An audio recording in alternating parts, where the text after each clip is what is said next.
All right, get comfortable. Take a deep breath and let your mind grow quiet. This is good. Tonight we're going through 69 solved pyramid mysteries, perfect for winding down. Just let it wash over you. Let's get into it. Point 1.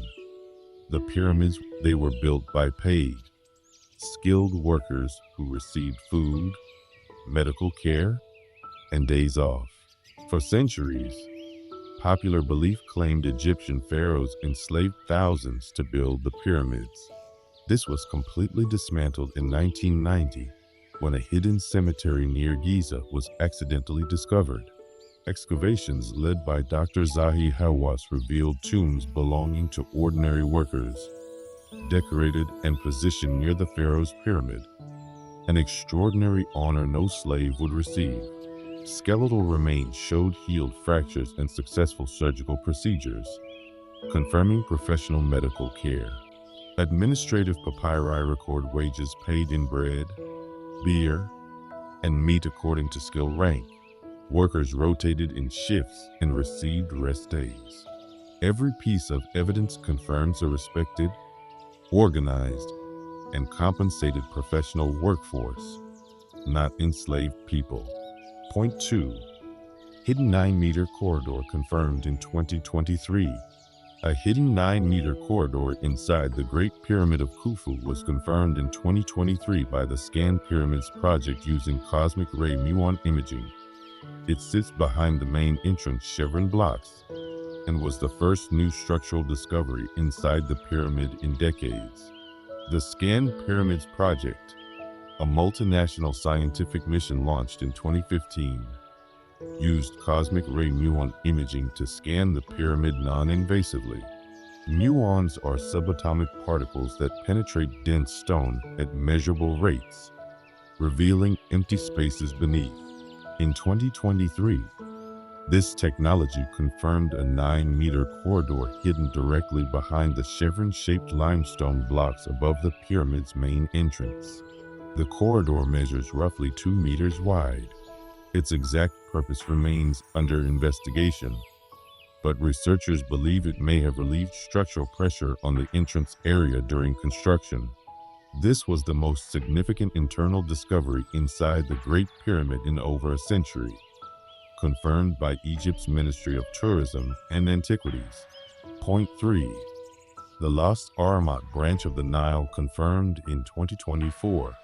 A lost branch of the Nile River called the Aramat Branch was confirmed in 2024. It ran right next to the pyramid complexes and was used to float stone blocks to the construction site. For decades, archaeologists puzzled over how massive stone blocks were transported across desert terrain to pyramid sites. The 2024 confirmation of the Aramat Branch, a now extinct Nile tributary, answered this question definitively. A study published in the journal Communications, Earth and Environment, led by researchers from the University of North Carolina, Wilmington, used radar satellite imagery, geophysical surveys, sediment core drilling, and pollen analysis to confirm the river's existence. The branch ran directly alongside 31 pyramid complexes, providing an ancient waterway highway for transporting limestone, granite, and other materials by barge. Its gradual drying, caused by a massive drought around 4,200 years ago, explains why pyramid construction eventually ceased in that region. Point 4. The pyramids were originally pure white. The pyramids were originally pure white. They were covered in polished Tura limestone casing stones that reflected sunlight so brightly they were visible from miles away. When the Great Pyramid of Khufu was completed around 2560 BC, it looked nothing like it does today.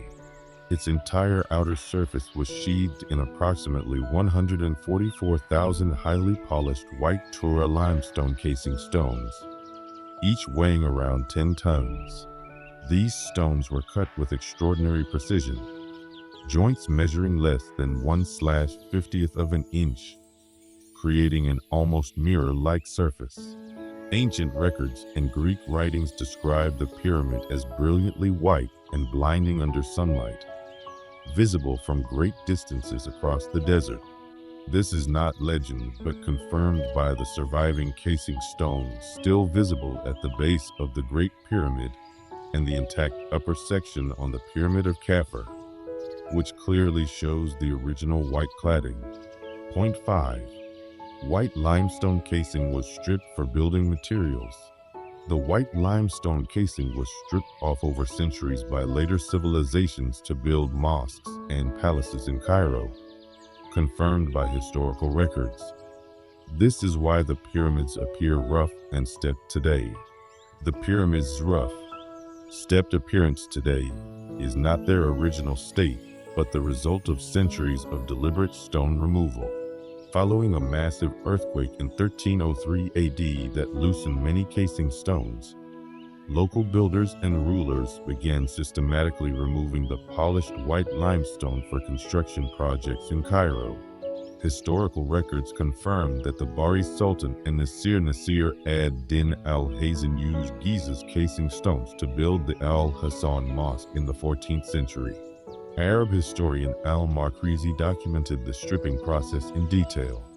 Over several centuries, nearly all the outer casing was removed from the Great Pyramid and Menkaur's Pyramid, exposing the rough inner core blocks we see today. Only Khafre's pyramid retains visible casing near its peak. Point 6. The Great Pyramid's base is level to within 2.1 centimeters. The Great Pyramid's base is leveled to within 2.1 centimeters across 13 acres, achieved by filling trenches with water and using the waterline as a level reference, then chipping the rock down precisely. Leveling a 13-acre base to within 2.1 centimeters is an engineering achievement that impresses modern construction experts even today. Ancient Egyptian builders did not have laser levels or modern surveying tools, yet they achieved near-perfect flatness using a brilliantly simple method. Researchers believe workers carved a network of trenches around the base perimeter and filled them with water.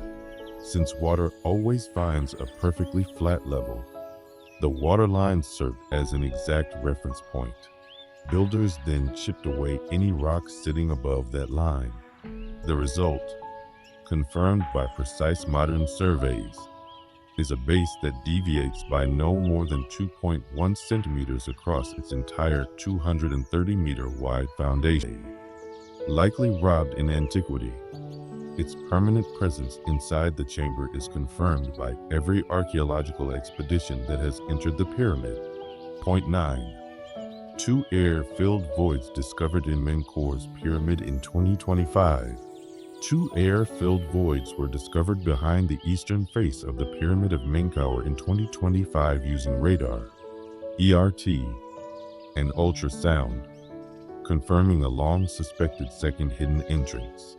In 2025, a team of Egyptian and international scientists conducting non-invasive geophysical surveys of the Pyramid of Menkaur, the smallest of the 3 main Giza pyramids, made a remarkable discovery.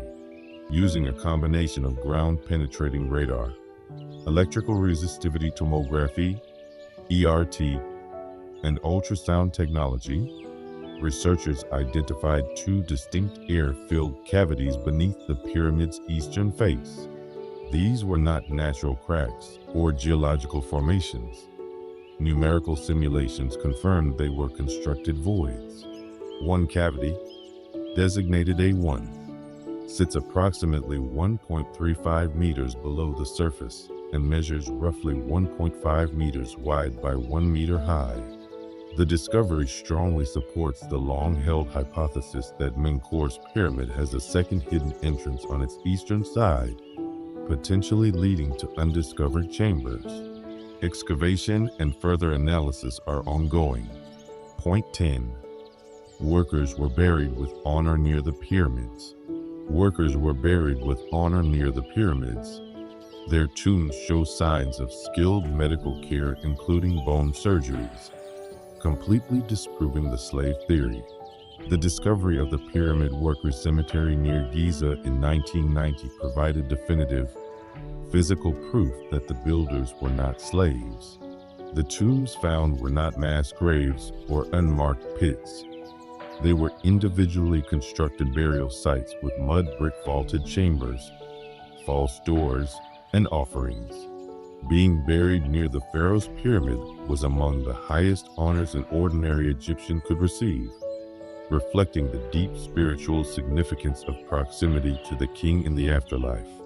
Analysis of skeletal remains revealed extraordinary medical evidence: healed amputations, repaired skull fractures, and mended broken bones, all showing the patients survived their procedures. Such advanced surgical care would never have been provided to enslaved workers. These findings, confirmed by Dr. Zahi Hawas's excavation team, permanently closed the debate on pyramid slavery. Point 11. The Sphinx's nose was confirmed missing since at least 1378 AD. The Sphinx's nose was confirmed missing since at least 1378 AD. Historical texts name a man called Saim al-Dar who vandalized it, and 1737 drawings show it already absent, decades before Napoleon ever arrived in Egypt. One of the most persistent myths surrounding the Great Sphinx is that Napoleon's soldiers shot off its nose during the French campaign in Egypt. This claim is completely false and thoroughly debunked by historical evidence. Arab historian al-Makrizi, writing in the 15th century, recorded that a religious fanatic named Saim al-Dar deliberately destroyed the nose in 1378 AD because local farmers were making offerings to the Sphinx, which he considered idolatry, making it historically impossible for his troops to have caused the damage. Point 12. The big void above the Grand Gallery is a stress relief cavity. The big void above the Grand Gallery of the Great Pyramid, detected in 2017, is now believed to be a stress relief cavity that redistributed the pyramid's enormous weight to prevent structural collapse. In 2017, the Scan Pyramids project made headlines worldwide when cosmic ray muon imaging revealed a massive, previously unknown void above the Grand Gallery inside the Great Pyramid.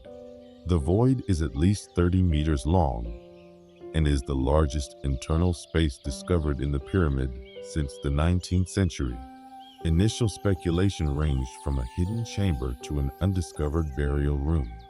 However, after careful structural analysis, researchers and engineers concluded the most scientifically supported explanation is that the void functions as a stress relief chamber. Ancient Egyptian builders had already used a series of 5 relieving chambers above the king's chamber to distribute the pyramid's massive weight. The big void likely served a similar architectural purpose for the Grand Gallery below it, preventing catastrophic structural failure over millennia. Point 13. Pyramids were built next to a river, not in the desert. The pyramids were built in the desert because 4,500 years ago that area was next to a river. The river dried up due to a massive drought around 4,200 years ago, leaving the structures in what appears to be barren desert today. Modern visitors to Giza see the pyramids rising dramatically from dry, barren desert, which naturally raises the question of how builders transported millions of tons of stone across such terrain. The answer is that the desert landscape is a relatively recent development. Scientific analysis of sediment cores, pollen samples, and satellite radar imaging confirms that during the Old Kingdom period of pyramid construction, the Giza plateau was situated alongside a lush, active branch of the Nile River. The Aramat branch flowed directly beside the construction sites, enabling boats to deliver stone blocks, food, timber, and supplies efficiently. Around 4,200 years ago, a prolonged and catastrophic drought known as the 4.2 kiloyear event dramatically reduced rainfall across North Africa, causing the river branch to dry up and the surrounding landscape to gradually become the desert we see today. Point 14.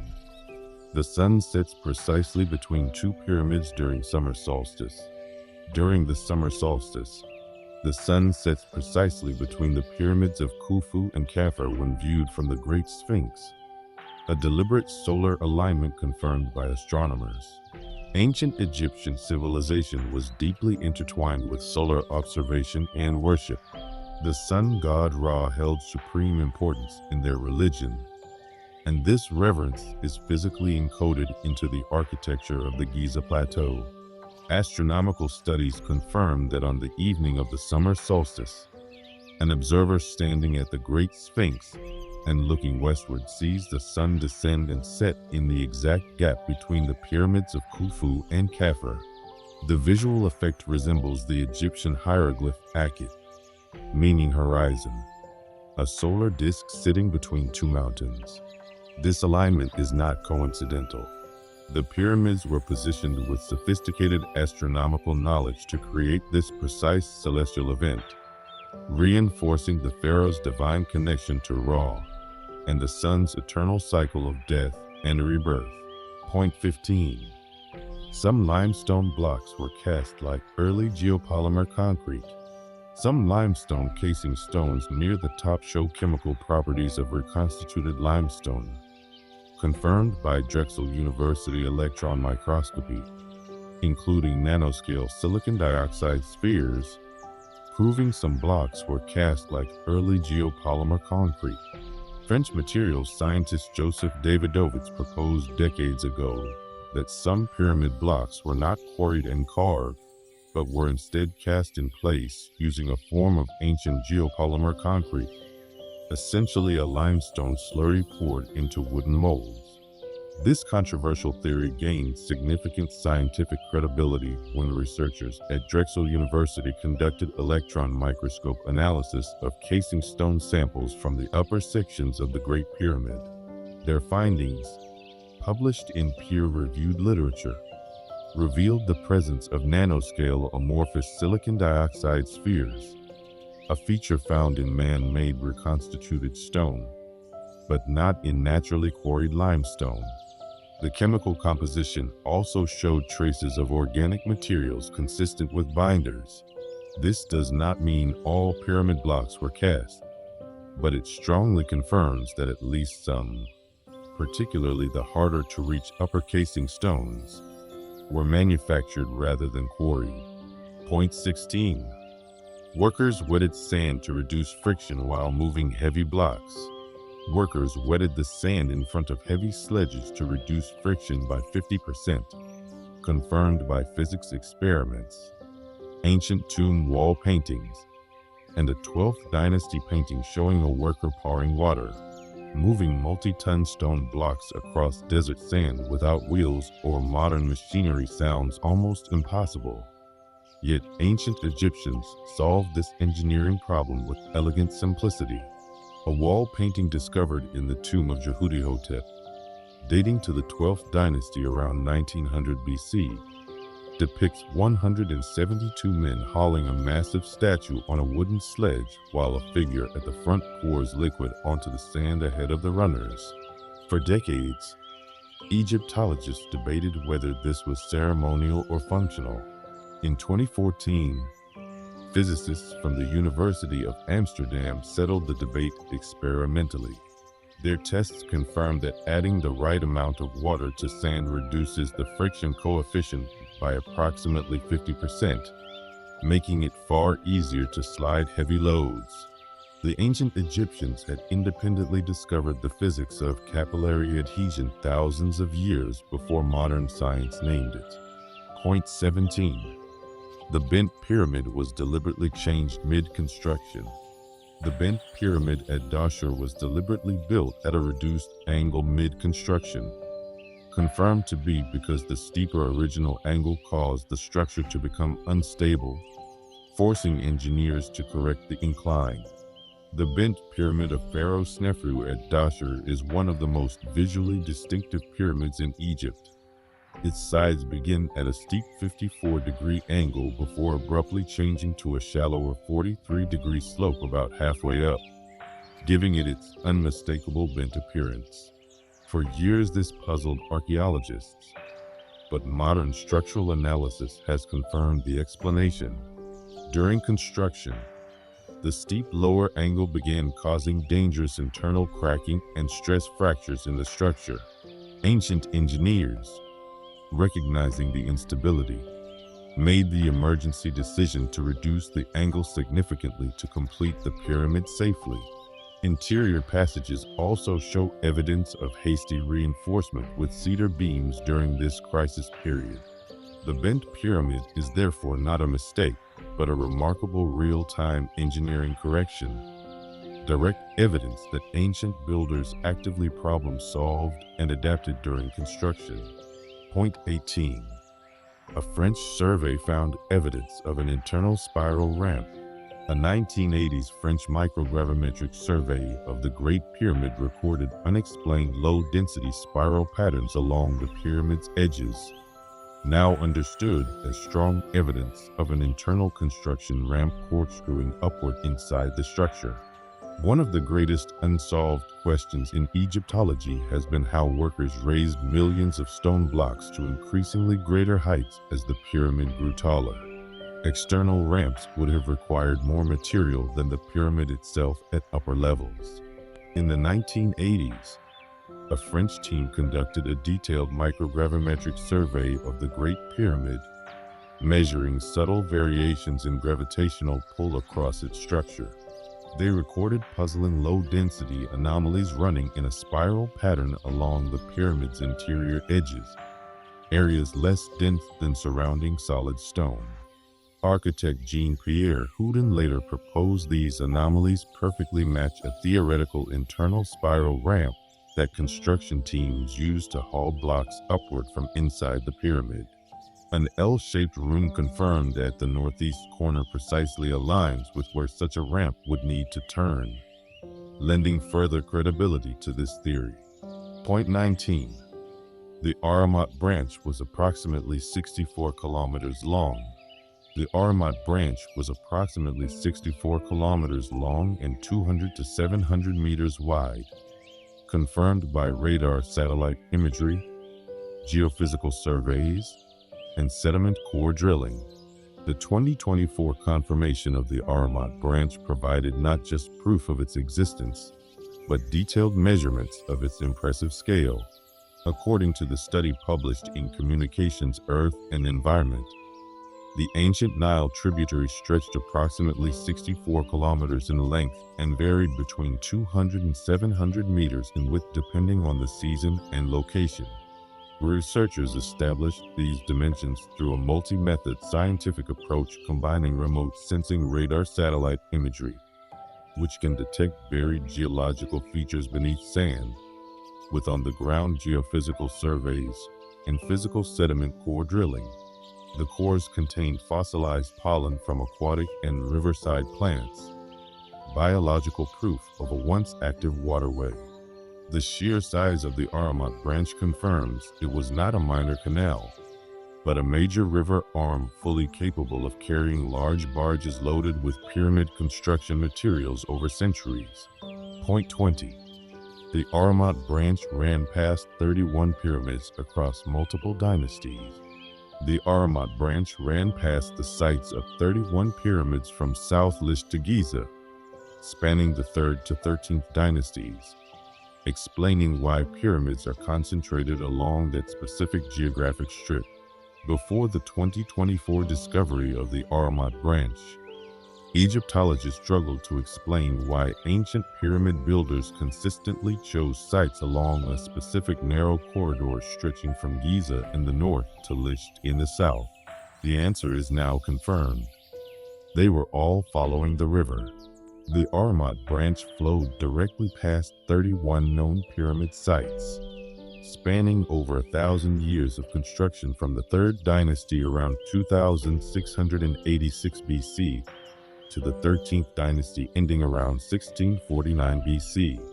Pharaohs from multiple dynasties selected their pyramid locations based on proximity and access to this vital waterway, which served as the primary transportation route for heavy building materials. As the river's course slowly shifted over centuries due to natural geological processes, successive kings built their monuments at slightly different positions along the bank, which perfectly explains the geographic distribution pattern of Egyptian pyramids we observe today. Point 21. 5 buried solar barks were confirmed around the Great Pyramid. 5 buried solar barks were confirmed in pits around the Great Pyramid. One fully reassembled Khufu solar boat, 43 meters long, is now in a museum on site. It was meant to carry the pharaoh's soul in the afterlife. In 1954, Egyptian archaeologist Kamel El-Malik made one of the 20th century's greatest archaeological discoveries: a sealed pit cut into the bedrock on the south side of the Great Pyramid containing a dismantled cedarwood boat in 1,224 individual pieces. Over years of painstaking restoration, the vessel was fully reassembled into a magnificent 43-meter-long solar bark, now housed in the purpose-built Khufu Boat Museum directly beside the pyramid. A second pit nearby was confirmed to contain another boat, but remained sealed for decades until modern analysis began. 3 additional boat-shaped pits were identified around the pyramid. In ancient Egyptian religious belief, the solar bark carried the sun god Ra across the sky each day and through the underworld each night. Burying boats with the pharaoh ensured his soul could join this divine celestial journey for eternity. Point 22. A polished granite section on Menkaur's pyramid marks a hidden entrance. A polished section of granite blocks on the eastern facade of Menkaur's pyramid was confirmed in 2025 to correspond directly to a hidden void, strongly suggesting it marks the second entrance. For years, a peculiar section of unusually polished granite blocks measuring approximately 4 meters high and 6 meters wide on the eastern face of Menkaur's pyramid puzzled researchers. Unlike the surrounding stonework, this section appeared to have received special finishing attention, suggesting it held particular architectural or religious significance. The mystery deepened when the 2025 geophysical survey detected 2 air-filled voids directly behind this very section of the pyramid's face. The precise spatial correspondence between the polished granite area and the cavities below is considered highly unlikely to be coincidental. Researchers now believe this polished section was deliberately constructed to mark or conceal a second entrance corridor leading into the pyramid's interior. If confirmed by excavation, this would represent the first new entrance discovered in any Giza pyramid in the modern era, potentially revealing undisturbed chambers never previously accessed. Point 23. Approximately 5.5 million tons of material were used to build the Great Pyramid. Approximately 5.5 million tons of limestone, 8,000 tons of granite, and 500,000 tons of mortar were used to build the Great Pyramid, confirmed by modern geological surveys. The sheer material scale of the Great Pyramid of Khufu is staggering when broken down into precise confirmed figures. Modern geological surveys and engineering analyses have calculated that the pyramid contains approximately 5.5 million tons of locally quarried limestone forming the internal core structure, 8,000 tons of red Aswan granite used for the king's chamber walls, ceiling beams, and some internal passages, and roughly 500,000 tons of gypsum mortar used to bind and level the stones throughout the structure. The outer casing originally consisted of approximately 144,000 polished white Tura limestone blocks. The total structure weighs an estimated 6 million tons. These figures make the Great Pyramid not just the largest ancient monument ever constructed, but one of the largest single structures built by human hands in the entirety of recorded history. using materials sourced from locations hundreds of kilometers apart. Point 24. The entire Giza plateau was built as a single master plan. The entire Giza plateau? 3 main pyramids, the Sphinx, 35 boat pits, temples, causeways, and paved pathways, was built by 5 pharaohs in under 100 years as a single unified master plan. The Giza Plateau is often perceived as a collection of monuments built independently over time, but archaeological evidence confirms something far more impressive. It was conceived and executed as a single, unified architectural master plan spanning roughly 80 to 100 years. 5 pharaohs of the 4th dynasty were responsible: Khufu, Djedefre, Khafre, Nebka, and Menkaure. The entire complex includes 3 major pyramids: the Great Sphinx, at least 35 boat pits, multiple mortuary temples, valley temples, subsidiary queens pyramids, workers' tombs, and an elaborate network of causeways and paved processional roads. The southeast corners of all 3 pyramids align in a near-perfect straight line, confirmed by modern survey, demonstrating that the entire plateau layout was planned before construction began. The coordinated infrastructure, shared architectural language, and deliberate astronomical alignments all point to a single overarching design vision executed across generations. Point 25. Worker gang names were inscribed inside hidden pyramid chambers. Inscriptions inside the pyramid with gang names like Friends of Khufu were found in hidden chambers. Workers were organized into rotating teams with names, confirming a structured professional workforce. One of the most humanizing discoveries in Great Pyramid research came from the hidden relieving chambers above the king's chamber. Spaces not meant to be seen by anyone after construction was complete. When explorer Howard Vyse blasted his way into these chambers in 1837, he discovered ancient red ochre inscriptions left by the construction workers themselves. These included the names of worker gangs such as Friends of Khufu and Drunkards of Menkaure. These graffiti-style markings were not decorative. They were practical workforce management tools, identifying which crew had completed a particular section of work. The inscriptions confirmed that the workforce was organized into named, structured divisions called files and crews, operating under a sophisticated management system. Far from anonymous forced laborers, these workers left their mark, literally, on the greatest monument in human history. Point 26. Granite ceiling beams in the king's chamber weigh up to 70 tons each. The Great Pyramid's internal king's chamber ceiling consists of granite beams weighing up to 70 tons each, transported from Aswan 800 kilometers away, confirmed to have been floated by barge, not moved overland. The king's chamber ceiling is one of the most extraordinary feats of ancient engineering inside the Great Pyramid.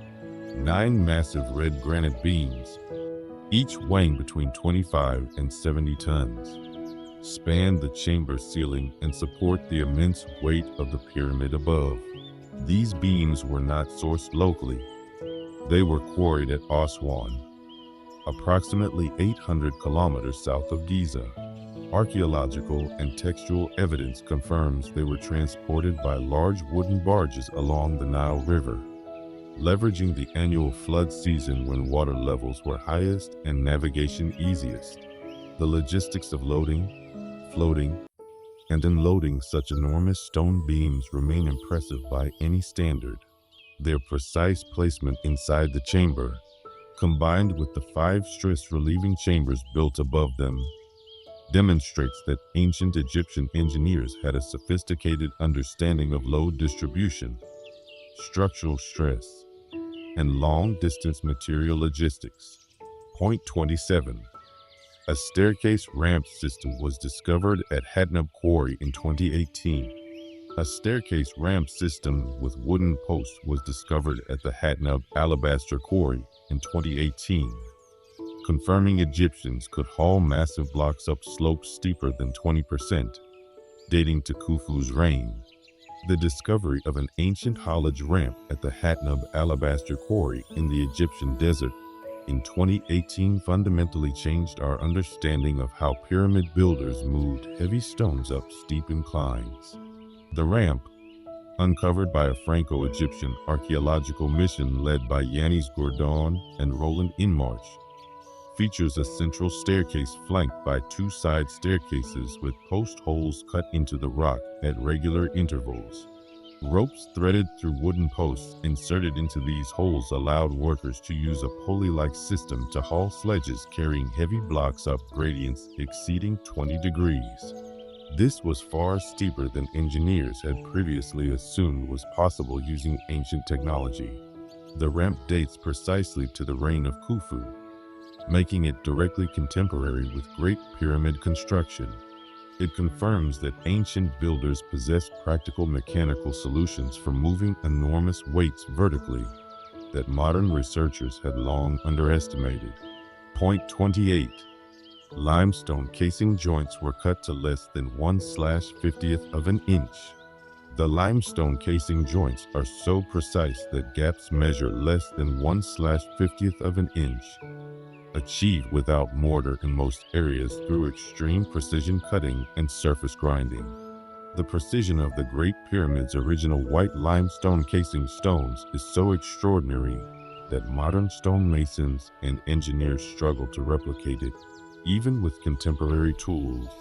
Measurements of the surviving casing stones at the pyramid's base, some of the few original casing stones remaining in place, revealed joints between adjacent blocks measuring less than half a millimeter, approximately 1/50th of an inch. This level of precision was achieved not through modern machinery, but through painstaking manual grinding and dressing of each stone face using copper tools, abrasive sand, and extraordinary patience. In many areas, no mortar was used. The stones were simply fitted together with such accuracy that they hold by their own weight and geometric precision alone. This precision was not merely aesthetic. Tight joints prevented water infiltration, reduced structural movement, and contributed to the pyramid's remarkable 4,600-year durability. Point 29. The southeast corners of all three Giza pyramids align in a straight line. The southeast corners of all three Giza pyramids align in almost a perfectly straight line, confirmed by modern survey, demonstrating the entire plateau was designed as one unified master plan before construction began. One of the most compelling pieces of evidence that the Giza Plateau was conceived as a single unified architectural project rather than three independently planned structures is the precise alignment of the southeast corners of all three pyramids. Modern GPS-based surveys have confirmed that the southeast corners of the pyramids of Khufu, Khafre, and Menkaure fall along an almost perfectly straight diagonal line running from northeast to southwest across the plateau. This alignment could not have occurred by chance given the massive scale of each structure and the decades separating their construction. It proves that ancient Egyptian planners established the positions of all three pyramid bases before any construction began, working from a master site plan that allocated specific locations for each monument. Point 30. The Great Pyramid has been dated to approximately 4,600 years ago. The Great Pyramid has been dated to approximately 4,600 years ago by two independent methods: through its attribution to Khufu via archaeological evidence, and through radiocarbon dating of organic material found in its mortar. Establishing the precise age of the Great Pyramid has required multiple independent scientific approaches that consistently converge on the same answer. The first line of evidence is archaeological and textual. The pyramid is attributed to Pharaoh Khufu of the 4th dynasty through ancient inscriptions. the presence of his sarcophagus. Worker gang graffiti bearing his name, and the logbook of Miru, which explicitly references delivering casing stones during Khufu's 27th regnal year. The second line of evidence is direct scientific dating. Researchers collected samples of organic material including wood charcoal and reed fragments embedded within the pyramid's mortar and subjected them to radiocarbon dating. Point 31. Fossilized pollen proved a river and wetlands existed next to the pyramids. Fossilized pollen grains from marsh and river plants were found near the pyramid sites. Scientific proof that a river and wetlands existed right next to the Giza plateau during the pyramid construction period.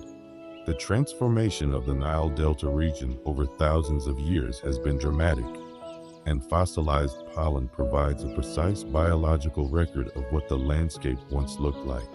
Sediment cores extracted from the ground near the Giza plateau and along the path of the confirmed Aramat branch contain fossilized pollen grains from plant species that only grow in wet, riverside, and marsh environments. Species that could not survive in the arid desert conditions that exist there today. Identified species include marsh reeds, aquatic flowering plants, and riverbank vegetation characteristic of active Nile floodplain ecosystems.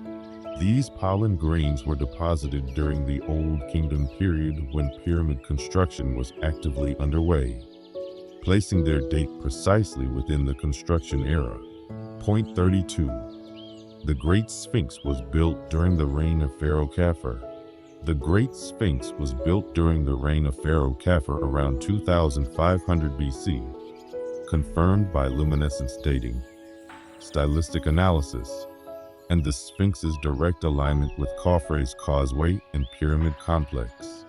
The question of who built the Great Sphinx has been debated for centuries, but modern scientific and archaeological analysis has settled the matter with strong consensus.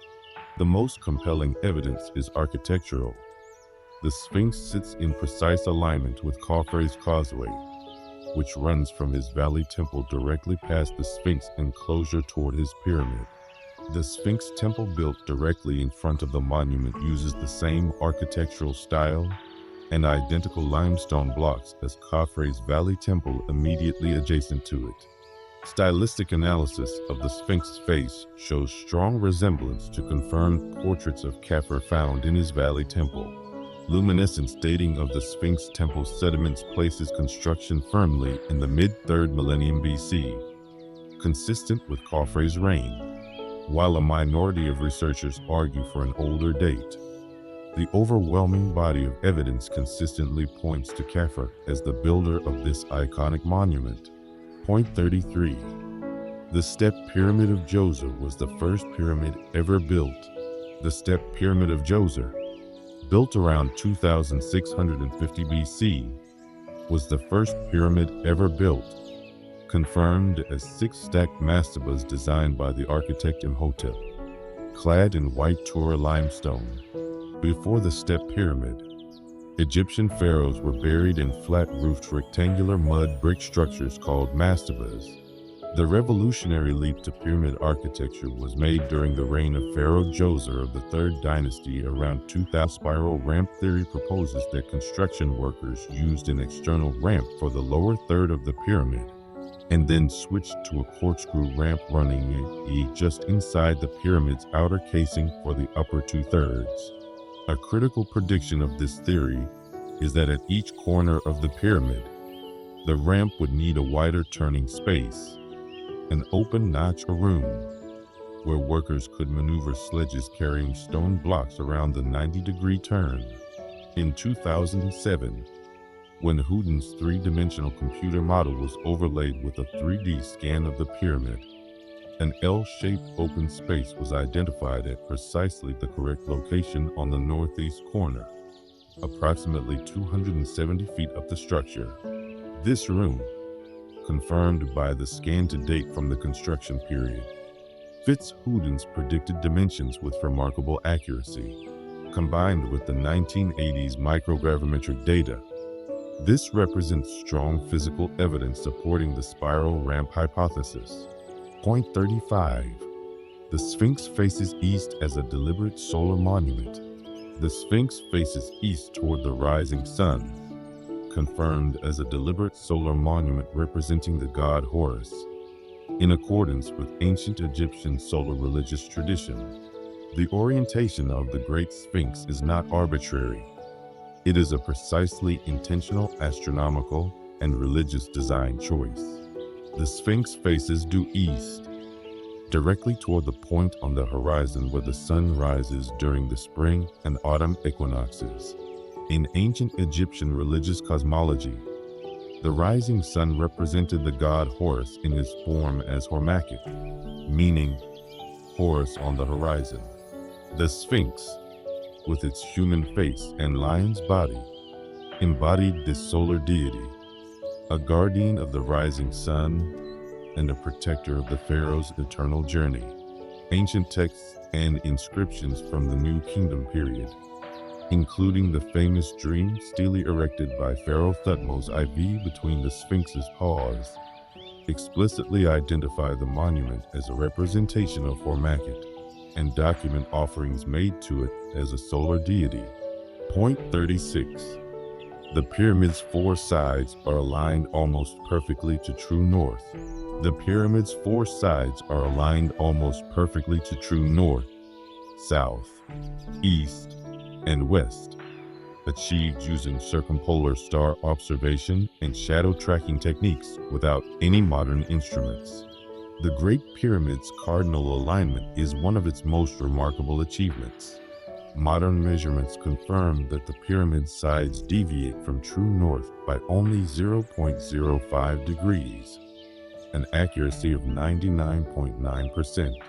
Ancient Egyptian builders had no magnetic compasses, GPS, or modern surveying technology, yet they achieved near-perfect cardinal orientation across a 230-meter base. Researchers have proposed two main methods for this achievement. The first involves tracking the rising and setting points of a circumpolar star, one that rotates around the celestial North Pole without setting, and bisecting the angle to find true north. The second method uses the shadow cast by a vertical post across a day, marking the arc and finding its midpoint to establish a true east-west line. Both methods are practically achievable with ancient tools and observational patience. Point 37. Stonemason experiments confirmed copper tools could cut limestone quickly. 4 workers using replica copper tools could cut a 2.5-ton limestone block in 4 days, confirmed by stonemason Frank Burgos's 2017 experiment. Wetting the stone sped the process up 6-fold. Skeptics have long questioned whether ancient copper tools, softer than the limestone they were supposedly cutting, could have produced the millions of precisely shaped blocks that make up the pyramids. French stonemason and experimental archaeologist Frank Burgos conducted definitive practical experiments in 2017 to answer this question. Using replica ancient Egyptian copper chisels and mallets made to Old Kingdom specifications, Burgos and a small team demonstrated that 4 workers could successfully quarry and shape a 2.5-ton limestone block within approximately 4 working days. A crucial discovery was the dramatic effect of water. Wetting the limestone before cutting increased the cutting speed by approximately 6 times by softening the stone surface and reducing tool wear. Point 38. The Pyramid of Khafre still has its original white casing near the top. The Pyramid of Khafre still retains a section of its original white Tora limestone casing near the top, providing direct visual confirmation of how all 3 Giza pyramids originally appeared when newly completed. While the Great Pyramid and the Pyramid of Menkaure have lost virtually all of their original white limestone casing to centuries of stone quarrying, the Pyramid of Khafre preserves a visually striking section of intact polished casing near its apex. This surviving section, clearly visible to any visitor, and confirmed by geological analysis as original Old Kingdom Tora limestone, gives modern observers a direct window into the appearance of all three pyramids when they were newly completed approximately 4,500 years ago.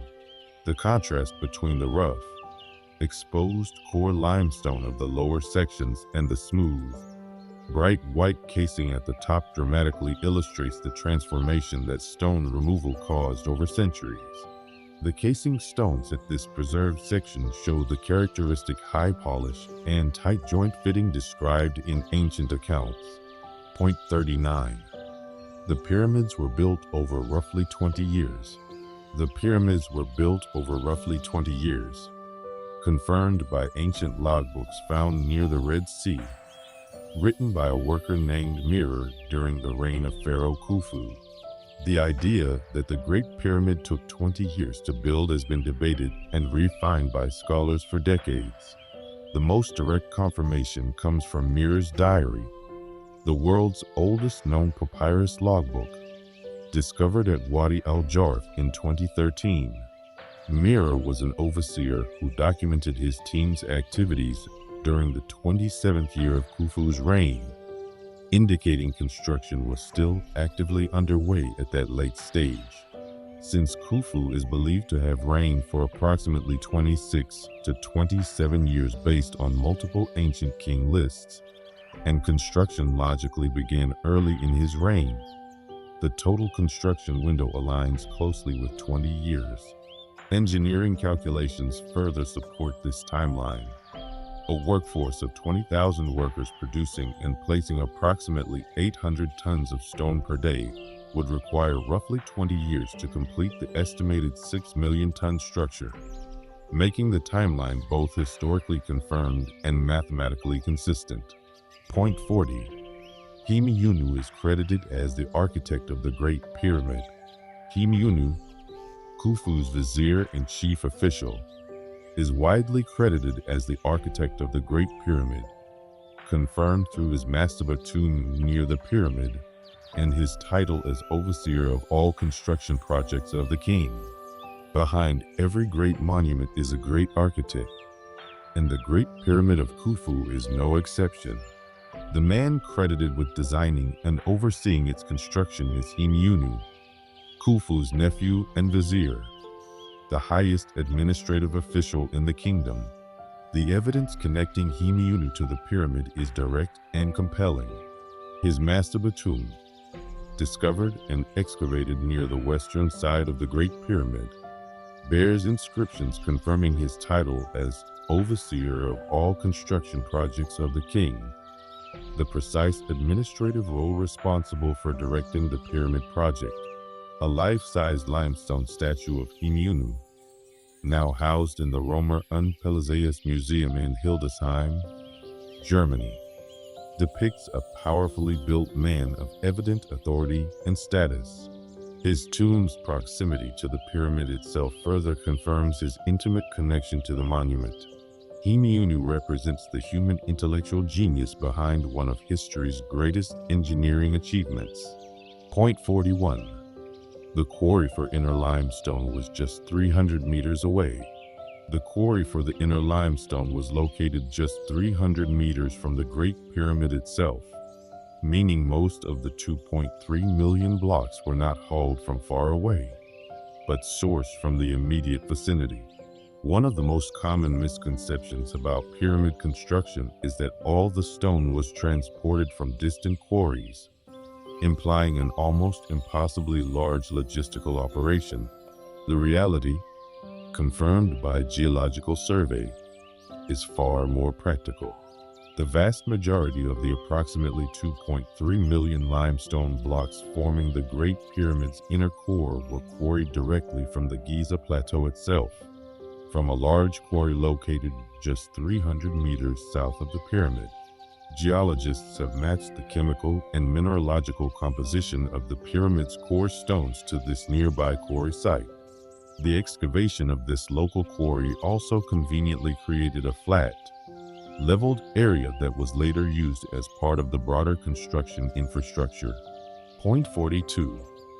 Granite blocks were floated down the Nile from Aswan on wooden barges.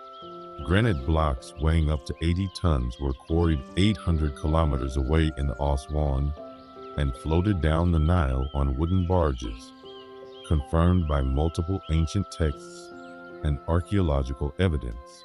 The red granite used for the king's chamber walls, ceiling beams, sarcophagus, and passages within the Great Pyramid came exclusively from the granite quarries at Aswan, situated approximately 800 kilometers south of Giza along the Nile.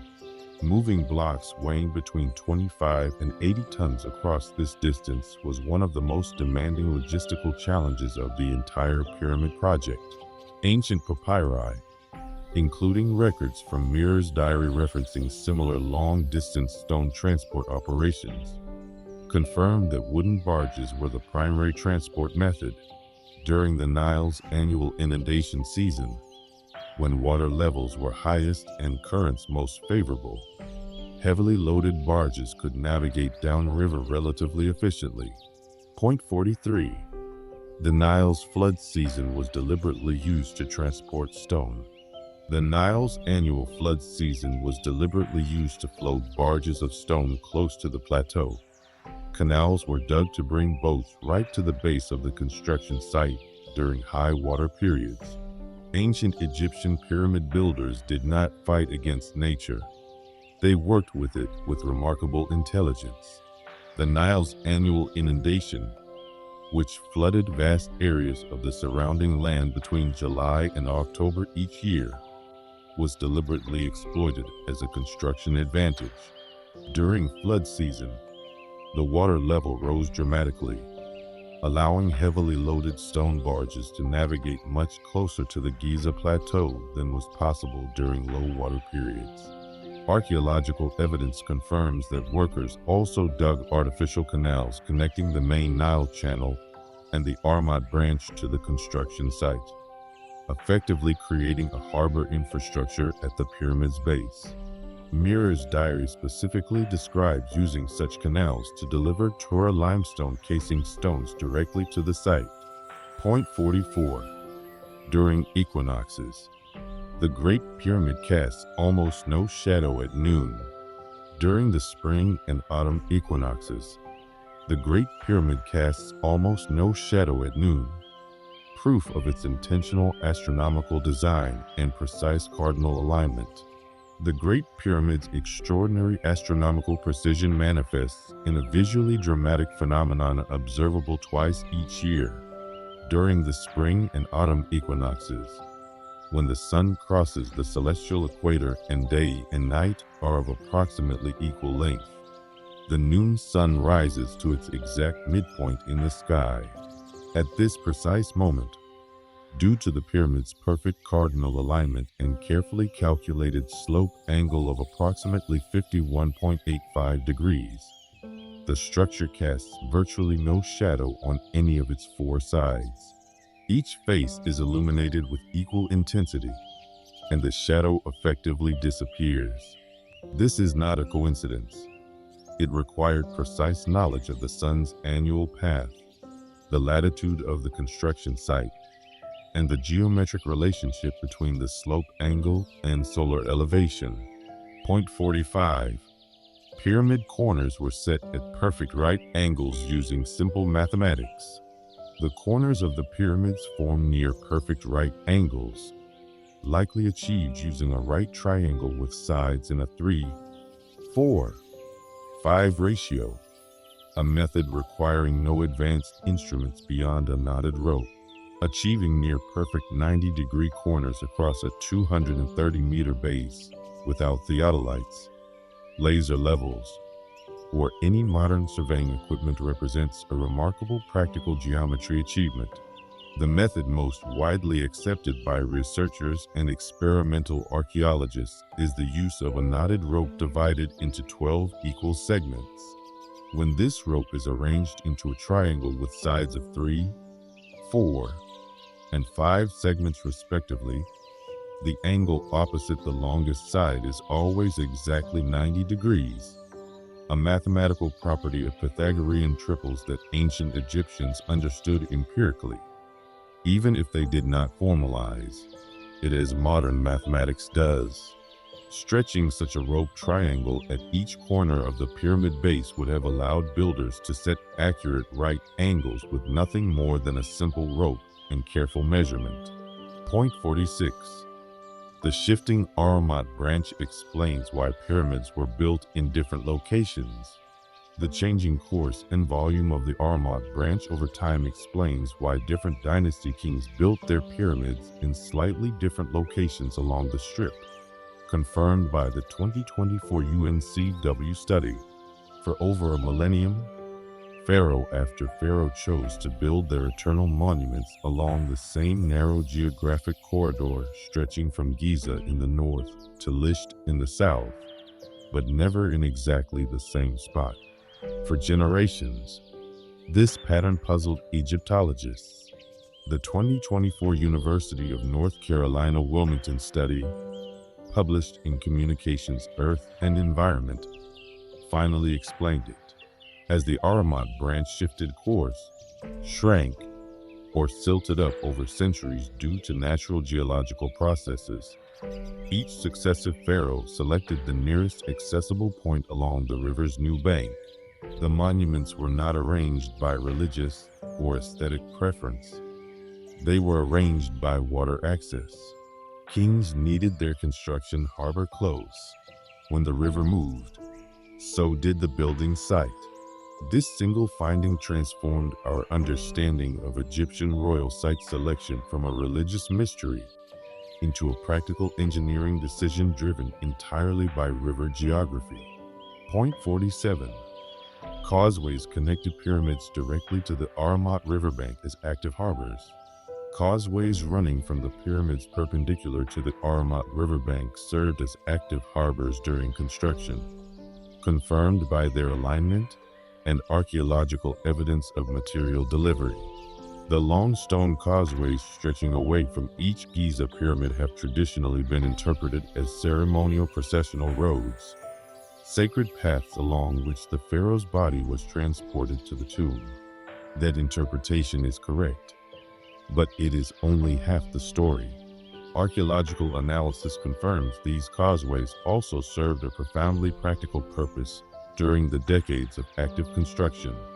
They ran directly toward the bank of the Ahriman branch, functioning as ramps and loading platforms where barges could dock and unload stone blocks, food, timber, and copper tools.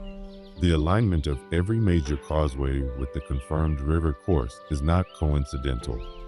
It is architectural evidence of deliberate harbor planning. After construction ended, the same routes were repurposed into ceremonial pathways. Point 48. Valley temples were river harbors where barges docked and unloaded materials. Valley temples connected to each pyramid were river harbors where boats docked and unloaded building materials, confirmed to be connected to the Ahriman branch. Every major pyramid complex at Giza features a valley temple, a large stone structure positioned at the far end of the causeway, away from the pyramid itself. For centuries, these were understood primarily as religious facilities, places where the pharaoh's body was received, ritually purified, and prepared for the journey to the burial chamber. Modern analysis of their positioning, construction, and relationship to the Ahriman branch has confirmed that they served a dual role. During the construction phase, valley temples functioned as working harbors, facilities where stone-laden barges tied up, where goods were inspected and cataloged, and where heavy blocks were transferred from boat to land transport. Their location precisely at the point where the Ahriman branch met the plateau edge is not coincidental. Point 49. The Sphinx's own body was quarried to build the Sphinx temple. The Giza plateau bedrock served as a quarry for both the pyramids and the Sphinx, confirmed that limestone cut from around the Sphinx's body was used to construct the Sphinx temple directly in front of it. The Great Sphinx was not simply carved from a pre-existing rock outcrop. Its creation involved excavating an enormous trench around the central limestone knoll that became the Sphinx's body. Ancient Egyptian builders cut downward and outward into the plateau bedrock, shaping the Sphinx's form by removing the surrounding material. Geological analysis confirms that the massive limestone blocks used to construct the Sphinx temple, the mortuary structure built directly in front of the Sphinx, are chemically and mineralogically identical to the stone removed from the Sphinx enclosure during carving. Essentially, the builders quarried the Sphinx's temple from the Sphinx's own surroundings simultaneously. Point 50. Pyramid texts are the world's oldest religious corpus. Pyramid texts, the world's oldest religious corpus, were inscribed on the internal walls of 5th and 6th dynasty pyramids, c. 2400–2300 BC, and are the primary confirmed source of ancient Egyptian beliefs about the afterlife. For most of Egyptian pyramid history, the internal chambers were left undecorated, bare stone walls housing the sarcophagus in silence. That changed dramatically during the 5th dynasty when Pharaoh Unas, ruling around 2375 BC, ordered the internal passages and chambers of his pyramid at Saqqara to be covered floor to ceiling with vertical columns of brilliant turquoise hieroglyphic text.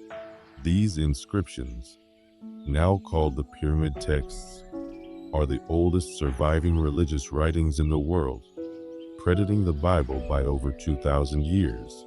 They consist of approximately 800 spells, hymns, and ritual instructions designed to guide the pharaoh's soul safely through the dangers of the underworld and achieve eternal union with the sun god Ra.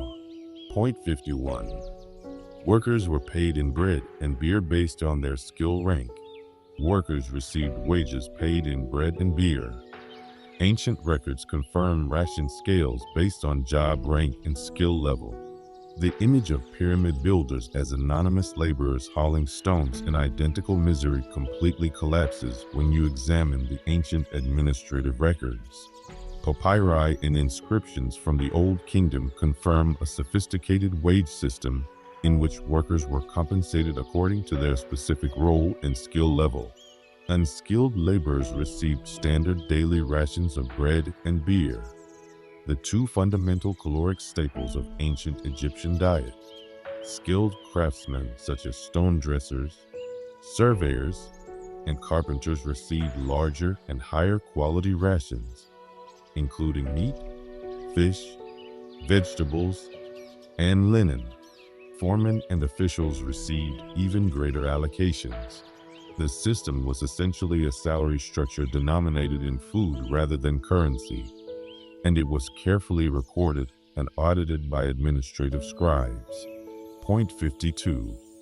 Workers lived in a full city near the pyramids. Workers lived in a full city near the pyramids.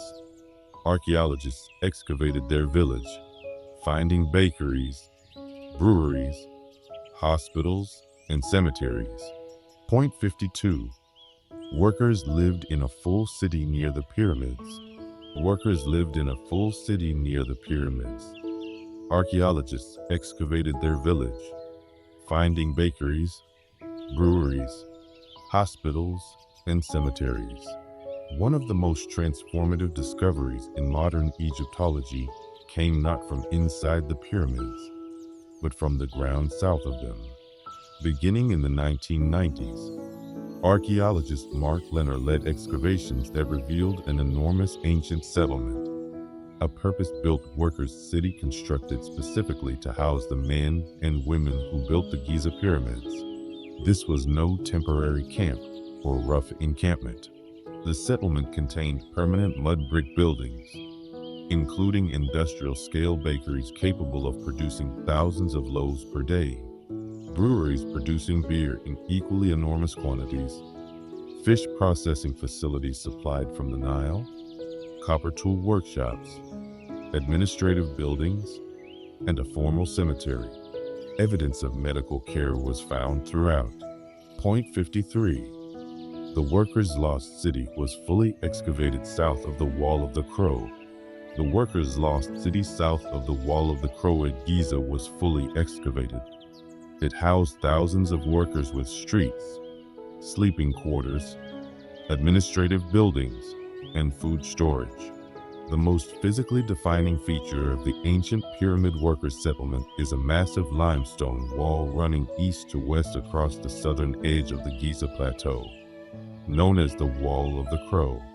Standing approximately 10 meters tall with a gateway passage wide enough for loaded sledges, this wall marked the formal administrative boundary between the sacred pyramid complex to the north and the workers' city to the south. Excavations led by Mark Leonard confirmed that the settlement behind this wall was not an improvised construction camp, but a planned urban development with organized streets. Point 54.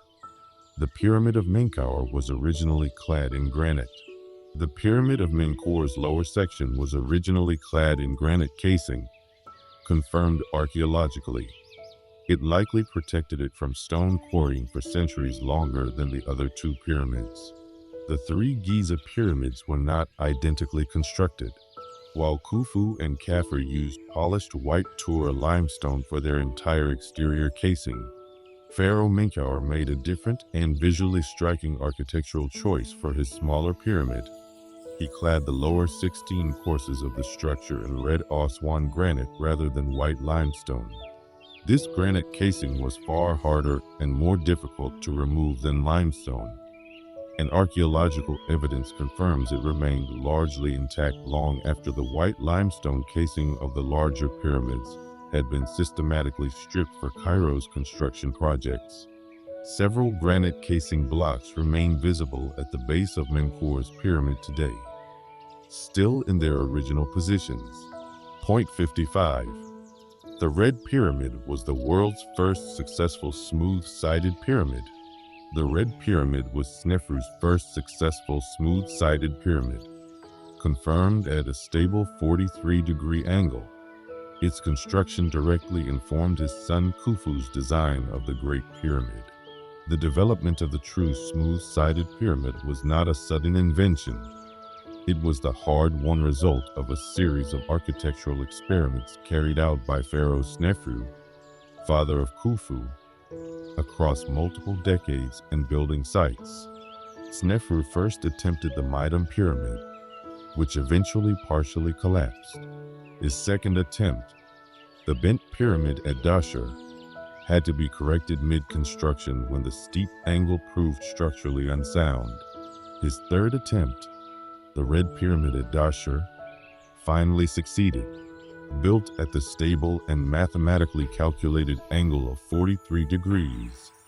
The Red Pyramid stands approximately 105 meters tall and is considered the world's first geometrically true smooth-sided pyramid.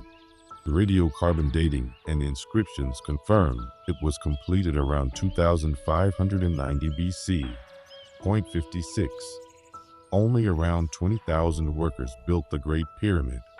Approximately 20,000 workers plus support staff like bakers, physicians, and priests built the Great Pyramid, far fewer than the ancient Greek historian Herodotus estimated.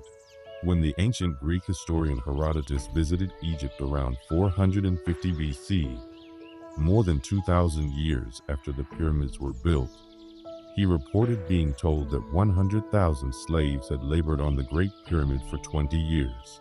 This figure became one of history's most repeated and most thoroughly disproven statistics. Modern archaeological evidence, drawn from the workers' city excavations, ancient administrative papyri, and engineering calculations, consistently points to a permanent workforce of approximately 20,000 to 25,000 people at peak activity.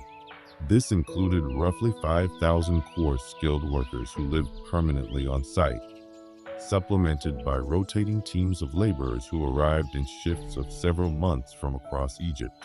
Point 57. The Hatnub ramp demolished the theory that only shallow ramps could move heavy blocks. The Hatnub ramp's slope exceeded 20%, far steeper than previously assumed, demolishing the old theory that only shallow ramps could have been used to haul pyramid blocks.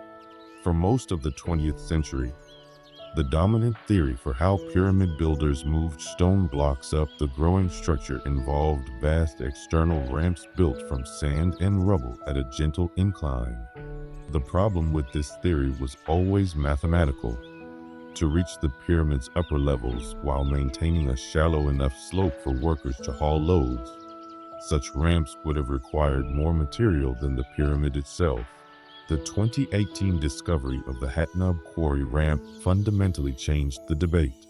The ramp, cut directly into the desert rock, features a central staircase flanked by two side staircases with regularly spaced posts. Cattle were delivered from the Nile Delta to feed the workforce. Cattle were delivered from farms near the Nile Delta to feed the pyramid workers, confirmed by ancient supply records and archaeological remains at the workers' village. Feeding a workforce of 20,000 people in the desert over 2 decades required a food supply chain as ambitious as the stone supply chain. Excavations at the Giza workers' city uncovered enormous quantities of animal bone, primarily cattle, sheep, and goat, representing thousands of animals consumed over the construction period.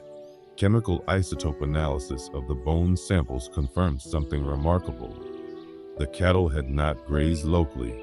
Their isotopic signatures match pastureland in the Nile Delta region, hundreds of kilometers to the north, indicating they were raised there and driven or transported by boat to Giza specifically to feed the pyramid workforce. Ancient administrative records from similar large state projects reference cattle deliveries as a standard provisioning method. Point 63. The workforce was divided into specialized crews, gangs, and files. The workforce was divided into specialized crews, gangs, and files. Each group had specific responsibilities from quarrying to food preparation. The construction of the Great Pyramid was not a chaotic mass mobilization. Its relieving chambers confirm a 3-tiered workforce hierarchy. At the broadest level, the labor force was divided into 2 large gangs, each bearing a formal name. Inscriptions confirm names, such as Friends of Khufu. Each gang was further subdivided into 5 files, a word derived from the ancient Egyptian term for a rotating work division. Each file was then broken down into smaller crews of approximately 10 to 20 men. Point 64. Pyramid builders used copper alloy tools for cutting limestone. Pyramid builders used copper alloy tools, specifically arsenical bronze, for cutting limestone. Hundreds of confirmed Old Kingdom examples have been cataloged and studied. A common skeptical objection to conventional pyramid construction theories is the claim that copper tools, being softer than granite, could not have been effective for cutting stone. This objection, while intuitively reasonable, is contradicted by both experimental evidence and an extensive physical record. Archaeologists have cataloged hundreds of Old Kingdom copper alloy tools from construction sites, workers' tombs, and administrative caches across Egypt. Analysis of these tools reveals they were made not from pure copper, but from arsenical bronze, a copper alloy with naturally occurring arsenic that significantly increases hardness compared to unalloyed copper. Point 65. A 12th dynasty tomb painting directly confirms the sledge transport method. A wall painting from the 12th dynasty tomb of Jehuti-Hotep, c. 1900 BC, depicts 172 men hauling a massive statue on a sledge, direct visual confirmation of the sledge transport method used for pyramid construction. For all the written records, engineering calculations, and experimental reconstruction the Great Pyramid was built, is a detailed scene showing 172 men arranged in 4 rows, hauling a colossal seated alabaster statue on a large wooden sledge using ropes. The statue stands approximately 6.5 meters tall and weighed an estimated 58 tons. At the front of the sledge, a figure is clearly shown pouring liquid from a vessel onto the ground ahead of the runners. The water on sand friction reduction technique confirmed by the 2014 University of Amsterdam physics experiments. Point 66. The Menkauer void is confirmed as a man-made cavity by numerical simulation. The Menkauer void A1 is 1.35 meters beneath the surface and measures approximately 1.5 meters wide by 1 meter high. Confirmed to be an air-filled man-made cavity, not a natural crack, by numerical simulation. When the 2025 geophysical survey of the Pyramid of Menkauer detected anomalies beneath its eastern face, the immediate scientific challenge was distinguishing between genuinely constructed voids and naturally occurring geological formations such as cracks, settlement gaps, or weathering cavities. The research team addressed this using numerical simulation, computer modeling of how different types of subsurface features produce specific signatures across the combined results of ground-penetrating radar, electrical resistivity tomography, and ultrasound scanning. The cavity designated A1 produces a signature entirely consistent with a rectangular air-filled void of constructed dimensions and inconsistent with any known natural geological formation in limestone bedrock. Point 67. Every major Giza pyramid had the same standard complex of structures. Each pyramid complex included a mortuary temple, a causeway, a valley temple, subsidiary queens pyramids, boat pits, and tombs for the royal court, confirmed as standard 4th dynasty funerary architecture. The three Giza pyramids are often discussed as individual monuments, but archaeological analysis confirms that each one was the centerpiece of an identical, standardized complex of structures following a fixed architectural program. Every major 4th dynasty pyramid complex includes a mortuary temple built against the pyramid's eastern face, where priests performed daily offerings for the pharaoh's soul, a long stone causeway descending from the mortuary temple toward the river, a valley temple at the causeway's lower end serving as the formal entrance point and harbor, subsidiary smaller pyramids for royal wives and family members, boat pits containing solar barks for the afterlife journey, and an extensive surrounding field of mastaba tombs for high officials, courtiers, and family members who wish to be buried in proximity to the king. Point 68. The pharaoh's body was delivered to the pyramid by boat. The pharaoh's body was brought by boat up the Nile to the pyramid site and likely processed in the valley temple before being placed in the pyramid, supported by the layout of causeways and valley temple design. The ancient Egyptians did not simply carry a pharaoh's body from the palace to the pyramid by land. The final journey was an elaborate ceremonial and logistical operation that used the same waterways that had served the construction project for decades. When a pharaoh died, the royal court initiated the 70-day mummification process, after which the preserved body was loaded onto a sacred ceremonial barge and transported along the Nile and through the canal network to the valley temple of the pyramid complex. Archaeological analysis of valley temple layouts, including large central halls with drainage channels, washing basins, and processing areas, confirms they function not only as administrative reception points, but as ceremonial spaces where the final stages of mummification and ritual purification were performed. Point 69. The last Egyptian pyramid was built around 1550 BC, ending 1,100 years of construction. The last Egyptian pyramid was built for almost I of the 18th dynasty around 1550 BC at Abydos, confirmed archaeologically. After this, pharaohs were buried in the Valley of the Kings until approximately 1075 BC, marking the definitive end. of the pyramid building era.